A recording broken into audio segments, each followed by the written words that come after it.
بسم اللہ الرحمن الرحیم۔ السلام علیکم۔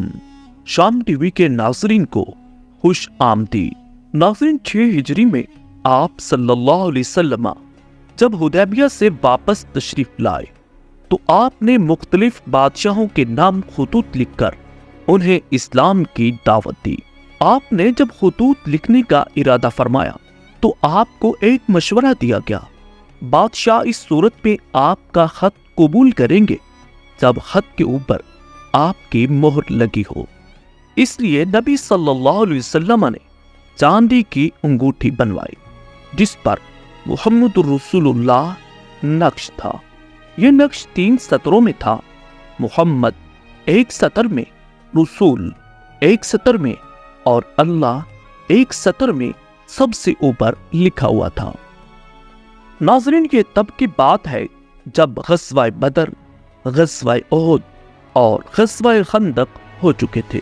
آپ نے معلومات رکھنے والے تجربہ کار صحابہ کرام کو بطور قاصد منتخب فرمایا۔ انہیں بادشاہوں کے پاس خطوط دے کر روانہ فرمایا۔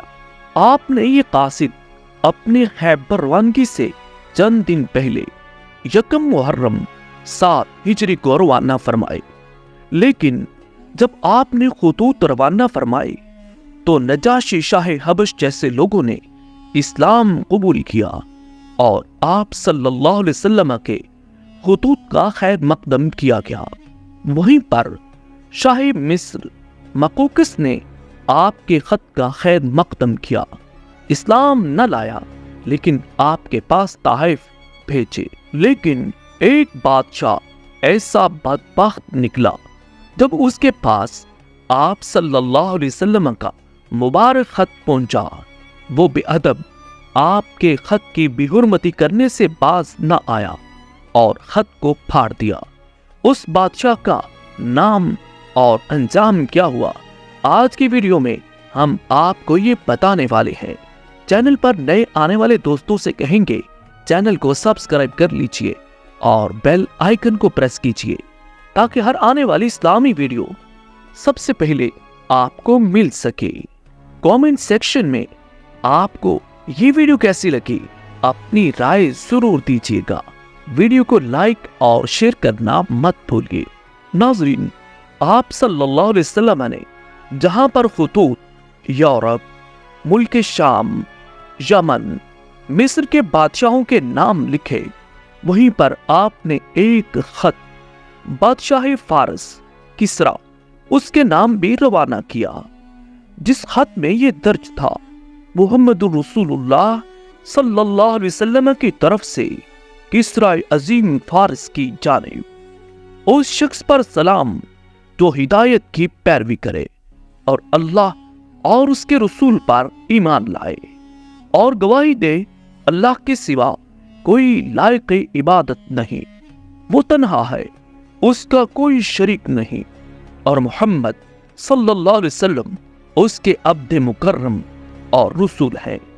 میں تمہیں اللہ کی طرف بلاتا ہوں کیونکہ میں تمام انسانوں کی جانب اللہ کا بھیجا ہوا ہوں، تاکہ جو شخص زندہ ہو اسے انجام بد سے ڈرایا جائے اور کافرین پر حق بات ثابت ہو جائے، یعنی حجت تمام ہو جائے، پس تم اسلام لاؤ، سالم رہو گے، اور اگر اس سے انکار کیا تو تم پر مجوس کا بھی بار گناہ ہوگا۔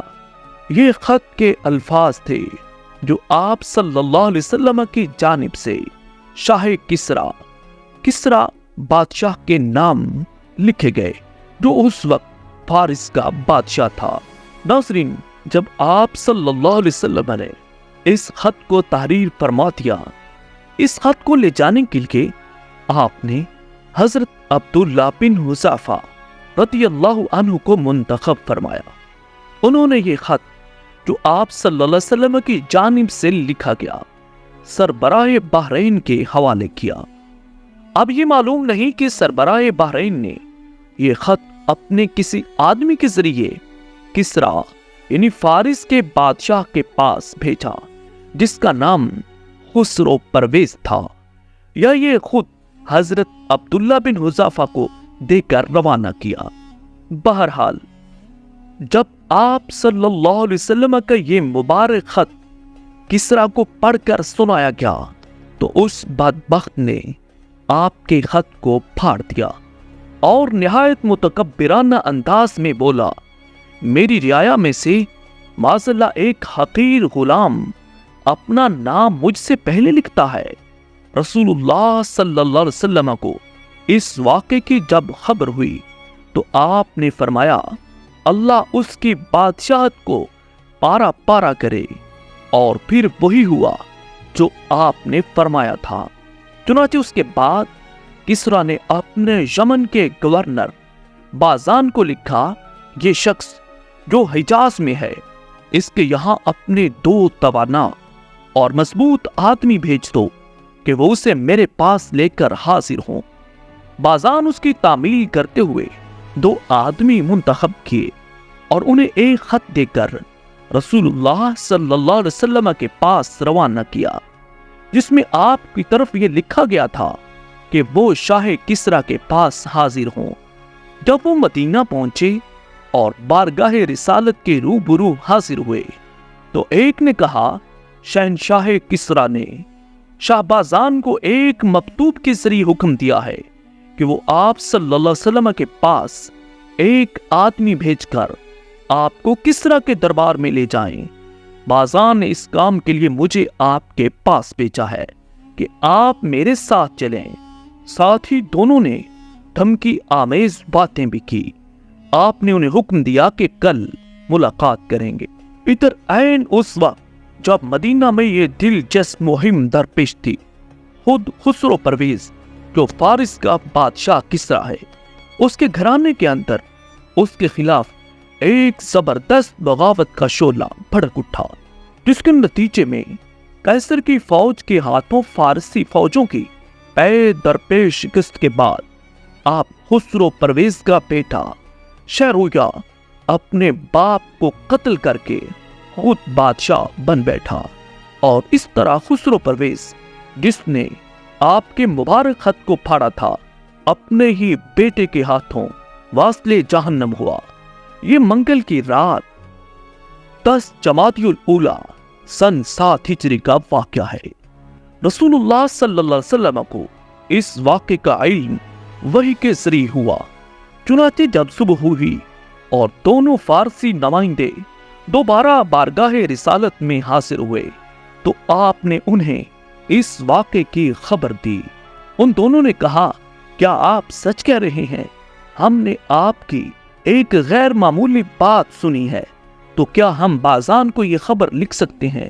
آپ نے فرمایا، تم بازان کو یہ بھی کہہ دینا کہ خسرو پرویز قتل کر دیا گیا، اور اس کو یہ بھی کہہ دینا کہ میرا دین اور میری حکومت وہاں تک پہنچ کر رہے گی جہاں کسریٰ پہنچ چکا تھا۔